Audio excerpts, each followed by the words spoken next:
எங்கள் அன்பின் பரலோக பிதாவே, உம்முடைய திருவார்த்தைகளை தியானிக்கும்படியாக நாங்கள் கூடி வந்திருக்கிற பொழுது எங்களுடைய செவிகளையும் உள்ளங்களையும் திறந்திரலும். உம்முடைய வார்த்தைகள் சத்தியம், உம்முடைய வார்த்தைகள் உயிருள்ளவை. உம்முடைய வார்த்தைகளை எங்களுடைய வாழ்க்கைக்கு நாங்கள் பிரயோஜனப்படுத்திக் கொள்ள அருள்தார். மீட்பர் இயேசுவின் மூலமாக ஜெபத்தை எடுக்கிறோம் பரலோக பிதாவே, ஆமேன்.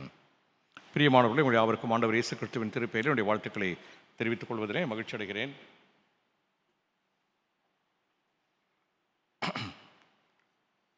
நான் தேர்ந்து கொண்டவர் இவரே, இவருக்கு செவிசாயுங்கள். நேற்றைய தினத்திலே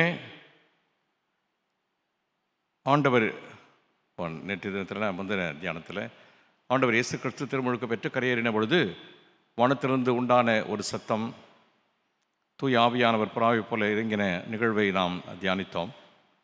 இன்றைக்கு ஆண்டவர் இயேசு கிறிஸ்து தன்னுடைய மரணத்தை ஏற்றுக்கொள்வதற்கு முன்பதாக நடைபெற்ற ஒரு நிகழ்வை நாம் இங்கே காணுகின்றோம். ஆண்டவரும் அவருடைய சீடர்களில் மூவரும் ஒரு மலையின் மேல் ஏறி இருந்தபொழுது இயேசு மறுரூபம் அடைந்தார். செசரியா பிலிப்பு பட்டணத்துக்கு அருகில் உள்ள எர்மோன் மலையில் இந்த நிகழ்ச்சி நடைபெற்றதாக ஒரு பாரம்பரியம் சொல்லுகிறது. ஏறக்குறைய 3000 மீட்டர் உயரமுள்ள இந்த மலையின் உயர்ந்த சிகரங்கள் கோடையிலும் பனி மூடியிருக்குமாம். நாசரேத்திலிருந்து ஏறக்குறைய 8 கிலோமீட்டர் தூரத்தில் உள்ள தாபோர் என்னும் மலையில் இந்த நிகழ்ச்சி நடைபெற்றதாக இன்னொரு பாரம்பரியம் சொல்கிறது. மறுரூபம் ஆனார் என்று மத்தேயு, மார்க்கு இருவரும் கூறுகின்றார்கள். இந்த மறுரூபம் ஆகுதல் என்னும் சொல்லும் பொருளும் பிற மதத்தவரிடையே பயன்படுத்தப்பட்டு வந்தது. எனவே அவர்கள் அந்த வார்த்தையை பயன்படுத்துகிறார்கள். பிற மதத்தவரிடையே இந்த வார்த்தை பயன்படுத்தப்பட்டதினாலே இவர்கள் மத்தேயு, மார்க்கும் அந்த மறுரூபமானார் என்கிற வார்த்தையை பயன்படுத்துகிறார்கள். இந்த சொல்லை பயன்படுத்துவது இங்கே முக ரூபம் மாறிற்று என்று லூக்கா சொல்கிறார். அவர்களிலிருந்து சற்று வேறுபட்டு இவர் முக ரூபம் மாறிற்று என்று சொல்கிறார்கள். அவர்கள் இருவரும் மறுரூபமானார் என்று சொல்கிறார்கள். மனிதர்கள் கண்கள் காண இங்கு குறிப்பிடப்படுகின்ற இருவர், ஒன்று நியாயப்பிரமாணத்தின் பிரதிநிதியாக மோசேயும் தீர்க்கதரிசிகளின் பிரதிநிதியாக எலியாவும் தோன்றினார்கள் என்று கூறலாம். இவர்கள் இருவரும் கடைசி நாட்களில் மீண்டும் வருவார்கள் என்கிற நம்பிக்கை அக்கால யூதரிடத்திலே அதிகமாக காணப்பட்ட ஒன்று. மறுரூபமாகுதல் நடைபெறுகிற பொழுது இயேசுவின் தன்னுடைய 3 சீஷர்களுக்கு முன்பாக அவர் மறுரூபம் அடைந்தார். அவர்கள் அவருடைய மெய்யான பரலோக மகிமையை கண்டார்கள். இதுதான் அங்கே நடைபெற்ற காரியம். அவருடைய மெய்யான பரலோக மகிமையை ஆண்டவருக்கு நெருக்கமான அந்த சீடர்கள் கண்டார்கள். கடவுள் மனிதனின் மாம்சத்தில் வெளிப்பட்டார். அவருடைய இயல்பான தெய்வீக மகிமை இப்பொழுது வெளிப்படுகிறது. இதுவரை சீடர்கள் தங்களிலே ஒருவராக மனிதராக தன்னை வெளிப்படுத்தினார் என்பதை அறிந்தவர்கள் அவருடைய இயல்பான தெய்வீக மகிமை அதை இப்பொழுது அவர்களால் உணர முடிந்தது. மறுரூபமாகுதலின் அனுபவங்கள் ஆண்டவர் சிலுவை மரணத்தை எதிர்நோக்கி இருக்கிறபடியால் இந்த அனுபவம் ஆண்டவர் இயேசு கிறிஸ்துவை ஊக்குவிக்கிற ஒன்றாக இருந்தது. அவர் தான் ஏற்றுக்கொள்ளப் போகிற சிலுவைக்கு அவரை ஆயத்தப்படுத்துகிற ஊக்கப்படுத்துகிற ஒரு நிகழ்வாக இது அமைந்ததை நம்மால் காண முடியும். மத்தேயு 16:21. ஆண்டவர் சிலுவையில் பாடுகளை அனுபவிக்கப் போகிறார் என்று சீடர்களுக்கு இது ஒரு அறிவிப்பாக இருந்தது. முன் அறிவிப்பாக இது அமைகிறது. 31ஆம் வாக்கியம். ஆண்டவர் சிலுவையிலே பாடுகளை அனுபவிக்கப் போகிறார் என்று சீடர்களுக்கு ஒரு முன்னறிவிப்பின் செய்தியாக இது அமைந்திருக்கிறது. மூன்றாவதாக, ஆண்டவர் உண்மையான கடவுளுடைய குமாரன், மானிட இனத்தை மீட்பதற்கு தகுதி உள்ளவர் என்பதற்கு கடவுள் இதன் மூலமாக ஒரு அத்தாட்சியை சீடர்களுக்கு கொடுக்கிறார். 35ஆம் வாக்கியம். எனவே மறுரூபமாகுதலின் அனுபவங்களை நம்மால் இப்படி காண முடிகிறது. இந்த மறுரூப அனுபவத்திலே உடன் இருந்த பேதுரு தன்னுடைய நிருபத்திலே இதை மிக அழகாக சொல்லுகிறார். 2 பேதுரு 1ஆம் அத்தியாயம் 17 முதல் உள்ள வாக்கியங்களிலே நம்மால் அதை காண முடிகிறது. இவர் என்னுடைய நேசகுமாரன், இவரிடத்தில் பிரியமாய் இருக்கிறேன் என்று சொல்லுகிற சத்தம் உன்னதமான மகிமையிலிருந்து அவருக்கு உண்டாகி பிதாவாகிய தேவனால் அவர் கனத்தையும் மகிமையையும் பெற்ற பொழுது, இதெல்லாம் எங்கே இல்லை? அந்த நடைபெற்ற நிகழ்விலே சொல்லப்படாத வார்த்தைகளை பேதுரு தன்னுடைய எக்ஸ்பீரியன்ஸாக இங்கே சொல்கிறார். அந்த சத்தம் உன்னதமான மகிமையிலிருந்து அவருக்கு உண்டாகி பிதாவாகிய தேவனால் அவர் கனத்தையும் மகிமையும் பெற்ற பொழுது அவரோட கூட நாங்கள் பரிசுத்த பர்வதத்தில் இருக்கையில் வானத்திலிருந்து பிறந்த அந்த சத்தத்தை கேட்டோம். அதிக உறுதியான தீர்க்க தரிசன வசனமும் நமக்கு உண்டு. பொழுது விடிந்து விடிவெள்ளி உங்கள் இருதயங்களில் உதிக்கும் அளவும் இருளுள்ள ஸ்தலத்தில் பிரகாசிக்கிற விளக்கை போன்ற அவ்வசனத்தை கவனித்திருப்பது நலமாயிருக்கும். பேதுரு அப்போஸ்தலன் மிக அழகாக இந்த அனுபவத்தை சித்தரிக்கிறதை நாம் காணுகின்றோம். சாட்சி பகர்வதற்கான குரல் இது. சாட்சி பகர்வதற்கான குரல். பேதுரு அப்போஸ்தலன் இதை சாட்சியாக பகருகிறதை நாம் இங்கே காண முடிகிறது. இந்த சாட்சி பகருவதற்கான குரல், இயேசுவின் சீடர்கள் இயேசுவை ஒரு ஆசிரியராக மட்டுமே பார்த்திருந்தார்கள். அவரோட கூட போனாங்க, அவர் பிரசங்கம் பண்ணாரு, அநேகரை சுகமாக்கிறார். இப்படி பல பணிகளை ஆண்டவர் இயேசு கிறிஸ்து செய்து கொண்டிருப்பதை இந்த சீடர்கள் அவரோட கூட பயணித்த பொழுது கண்டார்கள். ஆனால் இந்த நிகழ்விலே அவர் உயர்த்தப்பட்ட கிறிஸ்து என்று தன்னை வெளிப்படுத்துகிறார். இது ஒரு புது எக்ஸ்பீரியன்ஸ். இதுவரை அவர்கள் காணாத ஒரு காட்சியை அங்கே காணுகிறார்கள். உயர்த்தப்பட்ட கிறிஸ்துவாக வெளிப்பட்ட குரல். இது சாட்சி பகர்வதற்கான குரல். எப்படி என்று சொன்னால், உயர்த்தப்பட்ட கிறிஸ்துவாக வெளிக்காட்டுகிற குரலாக இது அமைந்தது. உயர்த்தப்பட்ட கிறிஸ்துவாக என்னென்ன காரியங்களிலே அவர் வெளிப்படுத்தப்பட்டார் என்று சொன்னால், முதலாவதாக ஜெபத்தில் உயர்த்தப்பட்ட கிறிஸ்து. 29ஆம் வாக்கியத்திலே நாம் படிக்கிறோம். அவர் ஜெபம் பண்ணுகையில் அவருடைய முகரூபம் மாறிற்று. ஜெபத்தில் உயர்த்தப்பட்ட கிறிஸ்து. இயேசுவின் மகிமை ஜெபம் பண்ணுகிற பொழுது வெளிப்பட்டது. ஜெபம் மனிதன் கடவுளை நோக்கி உயர்வது மட்டுமல்ல, கடவுள் தன்னை வெளிப்படுத்துகிற நேரமும் அதுதான். மனிதன் கடவுளை நோக்கி தன்னை உயர்த்துகிற நேரம் மட்டுமல்ல, கடவுள் தன்னை வெளிப்படுத்துகிற நேரமும் அதுதான். ஜெபத்திலே இந்த அனுபவத்தை நாம் பெற்றுக்கொள்ள வேண்டும். ஏன் நாம் பிள்ளைங்களாண்ட சொல்லும்போது ஜெபம் பண்ணோம் கடமுடு அப்படின்னு சொல்கிறோம்? அது எப்பத்துலேருந்தே ப்ராக்டிஸ் ஆகுது. அப்படின்னா நம்மளுக்கு எந்த டிஸ்ட்ராக்ஷன்ஸும் இருக்க வேண்டாம். ஜெபம் பண்ணுகிற பொழுது நாம் கடவுளை நோக்கி பார்க்கிறோம். கடவுள் தன்னை வெளிப்படுத்துகிற காட்சியை காண்பதற்கு தான். வேறு எந்த காட்சிகளும் இல்லாமல் கண்களை மூடுகிற பொழுது அந்த உறவை, அந்த வெளிப்பாட்டின் வழியாக நாம் பெற்றுக்கொள்கிறோம். கடவுள் தன்னை வெளிப்படுத்துகிற நேரமும் அதுதான். மத்தேயு 17ஆம் அத்தியாயம் 2ஆம் வாக்கியத்தில் இந்த அனுபவத்தை மத்தேயு சொல்லுகிற பொழுது எப்படி குறிப்பிடுகிறார் என்று சொன்னால், 17:2 பாருங்க.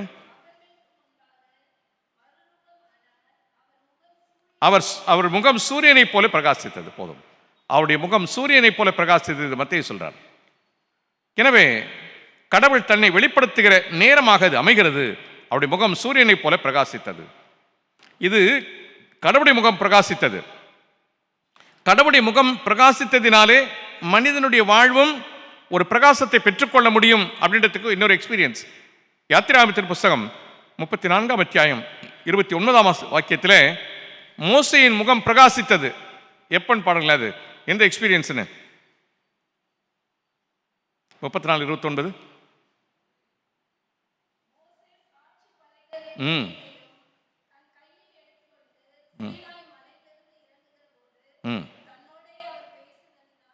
தன்னோடே அவர் பேசினதினால்.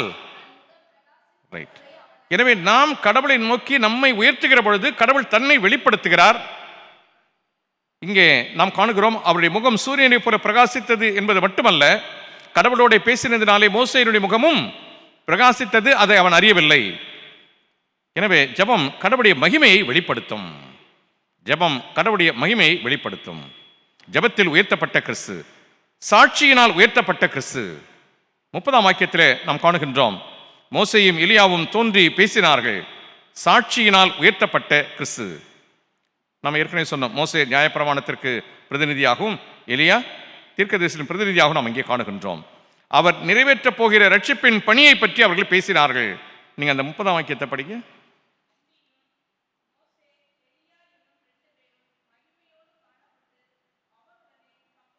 அவரோட கூட சம்பாஷணம் பண்ணி என்பது என்ன என்று சொன்னால், அவர் நிறைவேற்றப் போகிற ரட்சிப்பின் பணியை பற்றி அவர்கள் பேசினார்கள். முழு வேதாகமும் இயேசு கிறிஸ்துவையே படம் பிடித்து காட்டுகிறதை நாம் காணுகின்றோம். படைப்பின் வரலாறு தொடங்கி இயேசு கிறிஸ்து மறைக்கப்படவில்லை, இயேசு கிறிஸ்து முழுமையாக வெளிக்காட்டப்படுகிறதை நாம் அங்கே காண முடிகிறது. அவர் முழு வேதாகமத்திலேயும் சாட்சி பகரப்படுகிற ஒருவர். ஜெபத்தில் உயர்த்தப்பட்ட கிறிஸ்து, சாட்சியினால் உயர்த்தப்பட்ட கிறிஸ்து, மூன்றாவதாக பரலோக குரலால் உயர்த்தப்பட்ட கிறிஸ்து. பரலோக குரலால் உயர்த்தப்பட்ட கிறிஸ்து 35ஆம் வாக்கியத்தில் படிக்கிறோம். தந்தை நேரடியாக சாட்சி அளிக்கிறார். 35 அப்பொழுது இவர் என்னுடைய நேசகுமாரன், இவருக்கு செவி கொடுங்கள் என்று மேகத்திலிருந்து ஒரு சத்தம் உண்டாகி தந்தை நேரடியாக சாட்சி கொடுக்கிறதை நாம் காணுகின்றோம். இது இயேசுவின் அடையாளத்தை உறுதிப்படுத்துகிறது. மத்தேயு 3ஆம் அத்தியாயம் 17ஆம் வாக்கியத்திலே திருமுழுக்கின் பொழுது வந்த குரல், இவர் என்னுடைய நேசகுமாரன், நான் இவரிலே பிரியமாக இருக்கிறேன். இங்கே மீண்டுமாக இந்த குரல் ஒலிக்கிறதை நாம் காண முடிகிறது. எபிரேயர் நிருபம் 1ஆம் அத்தியாயம் 1-2 வாக்கியங்களிலே படிக்கிறோம். எடுத்தீங்கன்னா பாருங்க, எபிரேயர் 1:1-2.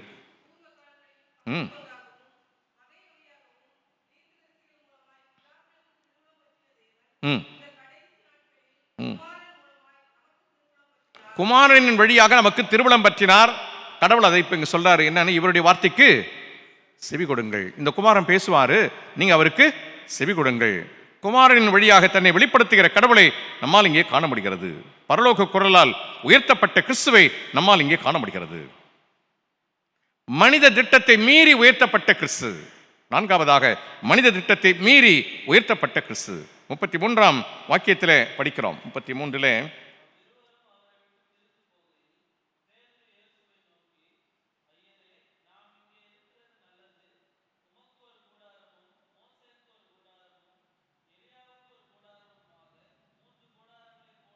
3 கூடாரம் போடுவோம் என்று, ரைட், போதும். இது சொல்லுகிற பொழுது என்ன மனநிலையோடு அவர் சொல்லியிருப்பாரு? இங்கே இருந்துடலாம். அது எப்படின்னா, இதுவரையும் அவங்க எக்ஸ்பீரியன்ஸ் பண்ணாத ஒரு விஷயம். இந்த மனுஷன் கூட சுற்றி நிறைய நேரத்தில் சாப்பிட வேற இல்லை. நெல் பயிரை பிரித்து சாப்பிட வேண்டிய சூழ்நிலாம் ஏற்பட்டுச்சு. இவர் பசியாகிறாருன்னு அவங்களும் பசியாக இருந்தாங்க. இவர் தூங்காமல் அவரும் தூங்காமல் இருந்தாங்க. இப்படிலாம் நிறைய இருந்தவங்க. ஒரு டிஃப்ரெண்ட் எக்ஸ்பீரியன்ஸ் எங்கே? டிரான்ஸ்ஃபிகரேஷனில், இந்த மறுரூபத்திலே அவளுக்கு ஒரு புதிய காட்சி. இதில் என்ன பண்ணிடணும்? இதை விட ஒரு பெட்டர் எக்ஸ்பீரியன்ஸ் இனிமேல்ட்டு கிடைக்காது, இங்கே தங்கிடலாம். நமக்கு தெரியும், இப்போ நிறைய பெருசாக அது மாதிரி இல்லை. நம்ம இப்போ யாரும் இப்போ போகிறோமான்னு தெரியல. இந்த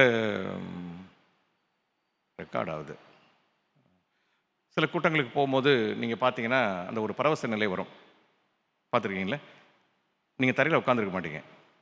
நீங்களே என்ன ஃபீல் பண்ணுவீங்க? கொஞ்சம் தரைக்கு மேலே இருக்கிற மாதிரி ஒரு ஃபீல் பண்ணுவீங்க. அந்த எக்ஸ்பீரியன்ஸ்லாம் இருந்திருக்கா? அது மாதிரி மீட்டிங்லாம் நான் போனதே இல்லைன்றீங்களா? அப்படி ஒரு எக்ஸ்பீரியன்ஸ் இருக்கும். முடிஞ்ச ஒரு ஆமீன் போட்டு ஸ்டேஜ்லேருந்து இறங்கினோடனே நீங்கள் எங்கே விழுந்துருவீங்க? டொப்புன்னு தரையில் விழுந்துருவீங்க.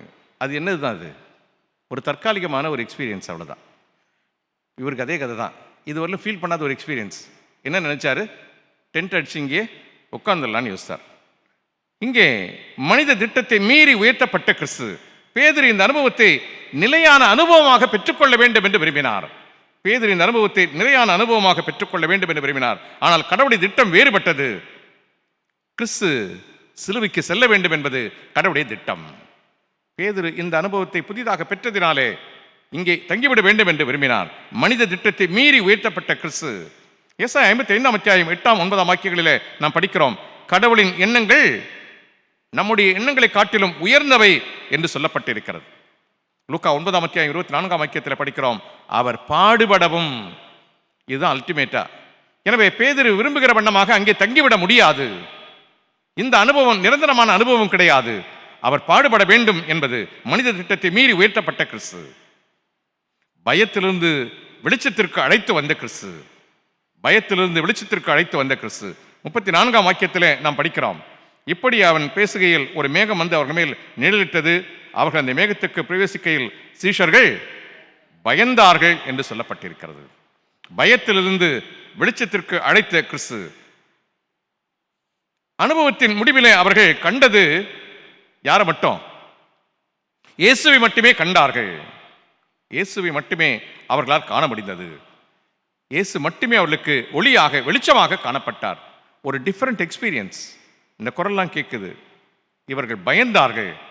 அப்பொழுது கண்களை விழித்த பொழுது அவர்கள் பார்த்த காட்சி கிறிஸ்துவை மட்டுமே அவர்களால் காண முடிந்தது. 2 கொரிந்தியர் 4ஆம் அத்தியாயம் 6ஆம் வாக்கியத்தில் படிக்கிறோம். 2 கொரிந்தியர் 4:6.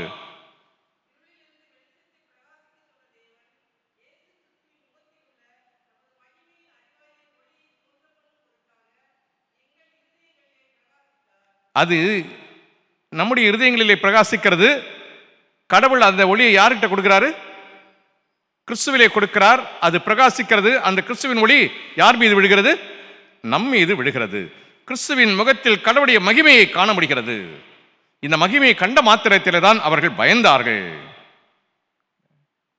பயத்திலிருந்து வெளிச்சத்திற்கு கிறிஸ்து அவர்களை அழைத்துக் கொண்டு வருகிறதை நாம் காணுகின்றோம். அநேக நேரங்களில் நம்முடைய கவனம் அனுபவத்திலேயே நின்று விடுகிறது.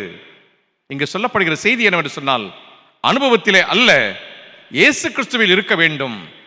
நாம் ஏதோ ஒரு அனுபவத்தை பெற்றுக்கொள்கிற பொழுது அனுபவத்தோடு நின்று விடுவது அல்ல, அந்த அனுபவத்தில் நாம் கண்ட இயேசுவை நாம் பற்றிக்கொள்ள வேண்டும்.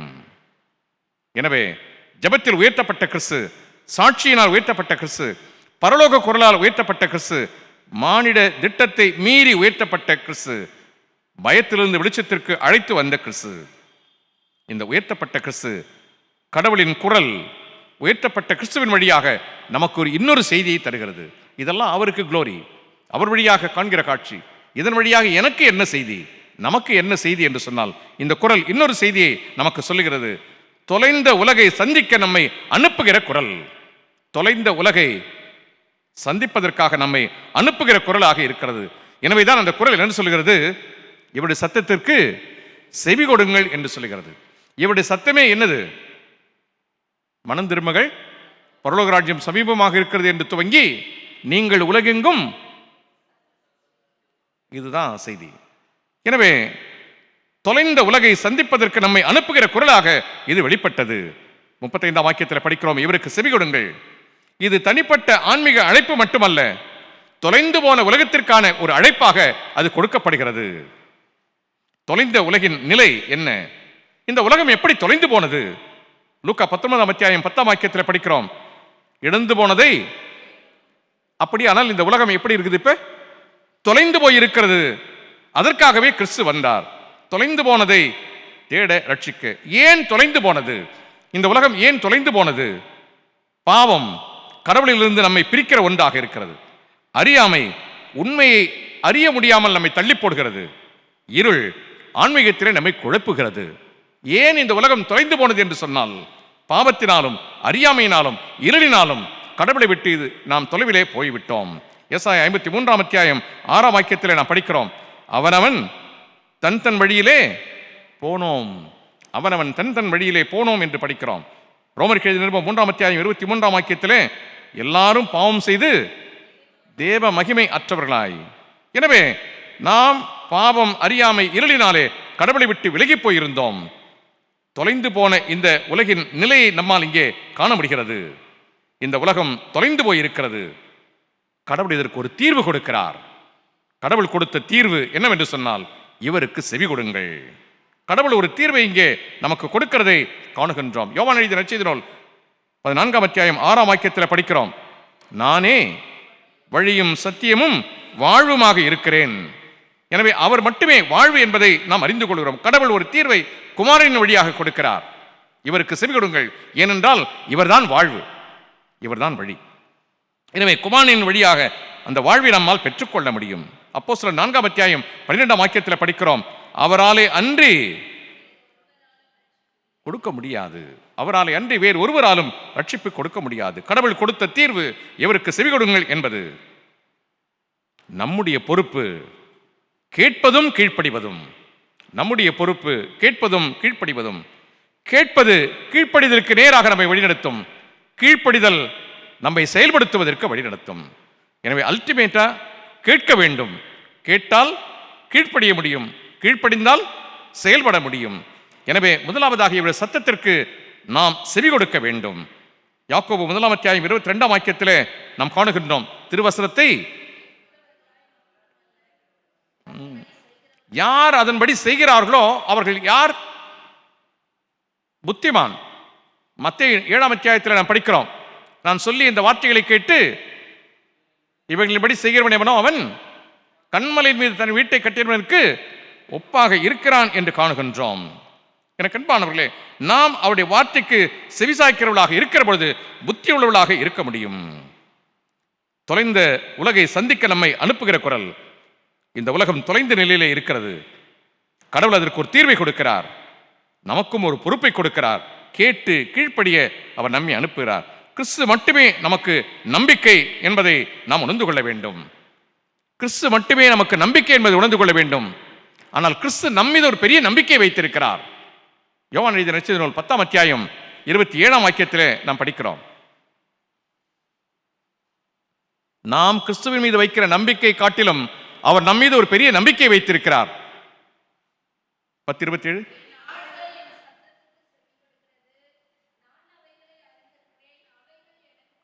அவைகள் எனக்கு பின் செல்லும் என்கின்ற ஒரு பெரிய நம்பிக்கை நம் மீது வைத்திருக்கிறார். நீங்களும் நானும் அவர் மீது வைத்திருக்கிற நம்பிக்கை காட்டிலும் ஒரு பெரிய நம்பிக்கை நம் மீது வைத்திருக்கிறார். அவைகள் என்னுடைய சத்தத்திற்கு செவி கொடுக்கும், அவைகள் எனக்கு பின் செல்லும் என்கிற ஒரு பெரிய நம்பிக்கையை அவர் வைத்திருக்கிறார். கிறிஸ்துவை கேட்பது இந்த உலகத்திற்குள்ளே செல்லுவது. கிறிஸ்துவை கேட்பது இந்த உலகத்திற்குள்ளே செல்லுவது. மலை அனுபவம் மட்டுமல்ல, பள்ளத்தாக்கின் பணியும் நமக்கு அவசியம். மலையின் அனுபவம் மட்டுமல்ல, பள்ளத்தாக்கின் பணி நமக்கு மிக அவசியமான ஒன்று என்பதை அறிந்து கொள்ள வேண்டும். உயர்த்தப்பட்ட கிறிஸ்துவாக வெளிக்காட்டுகிற குரல், தொலைந்த உலகை சந்திக்க நம்மை அனுப்புகிற குரல். சிலுவையின் நிழலிலே இன்றைக்கு நாம் இந்த குரலை இப்படி உள்வாங்கிக் கொள்ள கடவுள் நமக்கு அருள் செய்வாராக. ஆமென். நமது ஆண்டவராகிய இயேசு கிறிஸ்துவின் கிருபையும் பிதாவாகிய தேவனுடைய அன்பும் தூயாவின் ஐக்கியமும் வழிநடத்துதலும் நம் அனைவரோடும் இப்பொழுதும் எப்பொழுதும் சதா காலமும் தங்கியிருப்பதாக. என் ஆத்துமாவே கர்த்தரை ஸ்தோத்தரி, என் முழுவலுடைய பரிசுத்த நாமத்தை ஸ்தோத்தரி. என் ஆத்துமாவே கர்த்தரை ஸ்தோத்தரி, கர்த்தர் செய்த சகல உபகாரங்களையும் மறவாதே. ஆமென்.